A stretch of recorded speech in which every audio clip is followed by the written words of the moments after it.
आप सुन रहे हैं जगत गुरु तत्वदर्शी संत रामपाल जी महाराज द्वारा लिखित पुस्तक गीता तेरा ज्ञान अमृत का पेज नंबर 8। शरीर में ये कमल ऐसा कार्य करते हैं जैसे टेलीविजन में चैनल लगे हैं। उन चैनलों में से जिस भी चैनल को चालू करोगे उस पर कार्यक्रम दिखाई देगा।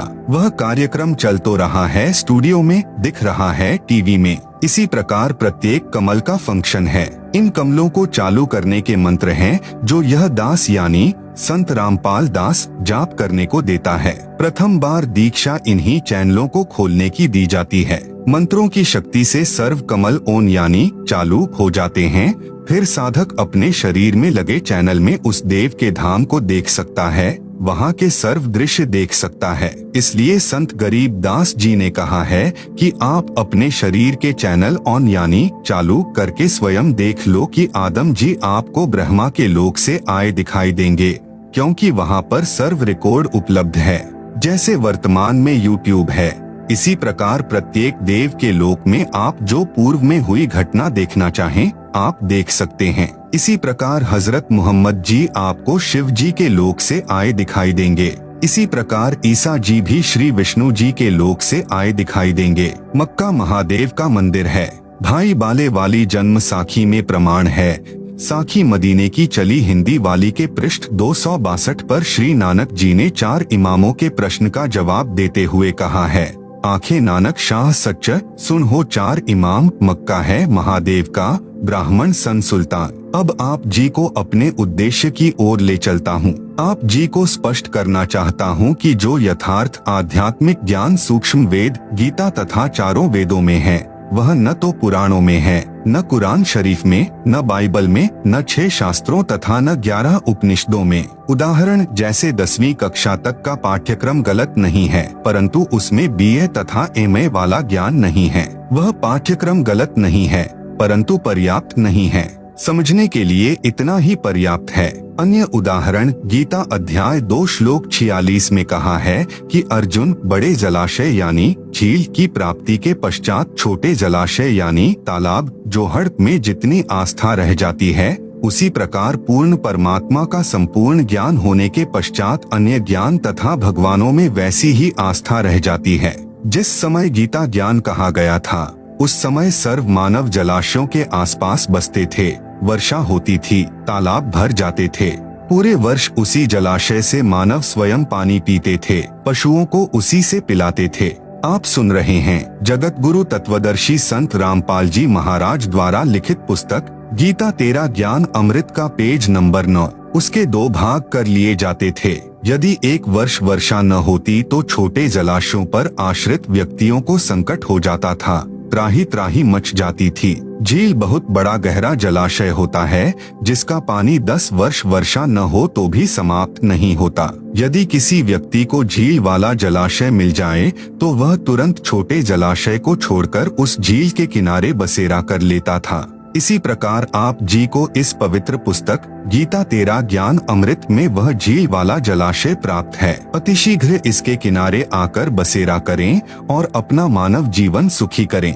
कृपा पिएं इस ज्ञान अमृत को और अमर हो जाएं। हिंदू कहते हैं कि मुसलमान सर्व विपरीत साधना करते हैं। हम उदय होते सूर्य को प्रणाम करते हैं, मुसलमान अस्त होते सूर्य को सलाम करते हैं। विवेचन दोनों का आशय सही है, परंतु विवेक की कमी है। हिंदू उदय होते सूर्य को धन्यवाद करते हैं कि हे प्रकाश के देवता, आपका धन्यवाद करते हैं, आपने काली रात के पश्चात उजाला दिया जिससे हम अपना निर्वाह कार्य कर सकेंगे। आप ऐसे ही हम पर कृपा बनाए रखना। मुसलमान जानते हैं कि सुबह तो सूर्य देव का धन्यवाद हमारे बड़े भाइयों हिंदुओं ने हम सबकी मंगल कामना करते हुए कर दिया। सूर्य अस्त होते समय हम सूर्य का धन्यवाद कर देते हैं कि हे प्रकाश करने वाले सूर्य, आपने हम सर्व जीवों को प्रकाश प्रदान करके हम पर बड़ा उपकार किया। हम आपका धन्यवाद करते हैं। आप कल फिर इसी प्रकार कृपा करना। आप भी अल्लाह अकबीर की रचना हो और हम भी उसी की संतान हैं। वास्तव में न तो मुसलमान सूर्य की पूजा करते हैं न हिंदू। दोनों पक्ष पूर्व पश्चिम की ओर मुख करके सुबह हिंदू तथा शाम को मुसलमान परमात्मा की भी पूजा करते हैं। पूजा केवल पूर्ण परमात्मा की करनी चाहिए, अन्य देवों फरिश्तों का आदर करना चाहिए। अधिक ज्ञान के लिए आगे पढ़े गीता का सत्य सार इसी पुस्तक में। निवेदन, इसी पुस्तक के अंत में पृष्ठ 204 पर गीता प्रेस गोरखपुर से प्रकाशित श्री जयदयाल गोयंदका जी द्वारा अनुवादित गीता के संबंधित अध्यायों के श्लोकों की फोटोकॉपी लगाई है, ताकि आप जी सत्य को तुरंत जान सकें और आप जी को प्रमाण देखने के लिए अन्य गीता खरीदने की आवश्यकता न पड़े। लेखक संत रामपाल दास। आप सुन रहे हैं जगत गुरु तत्वदर्शी संत रामपाल जी महाराज द्वारा लिखित पुस्तक गीता तेरा ज्ञान अमृत का पेज नंबर 10। गीता का सत्य सार। गीता यानी श्रीमद् भगवत गीता। प्रश्न नंबर 1, गीता का ज्ञान कब तथा किसने किसको सुनाया, किसने लिखा?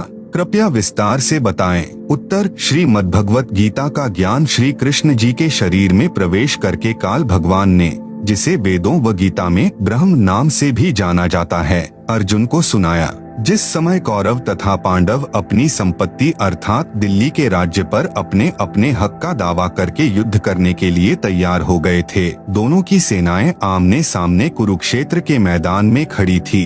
अर्जुन ने देखा कि सामने वाली सेना में भीष्म पितामह, गुरु द्रोणाचार्य, रिश्तेदार, कौरवों के बच्चे, दामाद, बहनोई, ससुर आदि आदि लड़ने मरने के लिए खड़े हैं। कौरव और पांडव आपस में चचेरे भाई थे।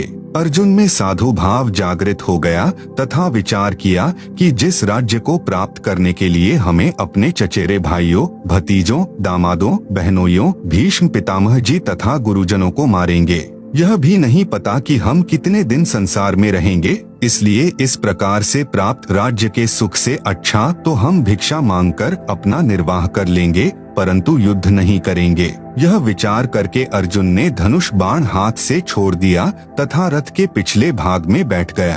अर्जुन की ऐसी दशा देखकर श्री कृष्ण बोले, देख ले सामने किस योद्धा से आपने लड़ना है। अर्जुन ने उत्तर दिया कि हे कृष्ण, मैं किसी कीमत पर भी युद्ध नहीं करूंगा।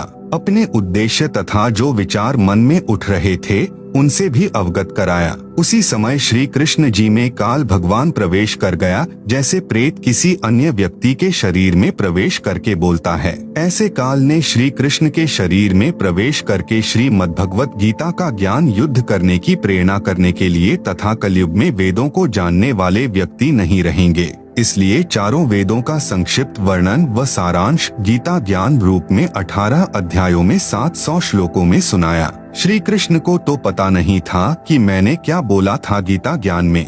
ब्रह्मा कुमारी पंथ वाले इसी काल ब्रह्म को निराकार शिव बाबा कहते हैं। उनका भी कहना है कि गीता का ज्ञान शिव बाबा ने किसी वृद्ध के शरीर में प्रवेश करके बोला था। यह शिव बाबा ब्रह्मा कुमारी वालों का पूज्य प्रभु है। कुछ वर्षों के बाद वेद व्यास ऋषि ने इस अमृत ज्ञान को संस्कृत भाषा में देवनागरी लिपि में लिखा। बाद में अनुवादकों ने अपनी बुद्धि के अनुसार इस पवित्र ग्रंथ का हिंदी तथा अन्य भाषाओं में अनुवाद किया, जो वर्तमान में गीता प्रेस गोरखपुर यूपी से प्रकाशित किया जा रहा है। उसकी फोटोकॉपियां इसी पुस्तक के पृष्ठ 204 से 357 तक लगी हैं।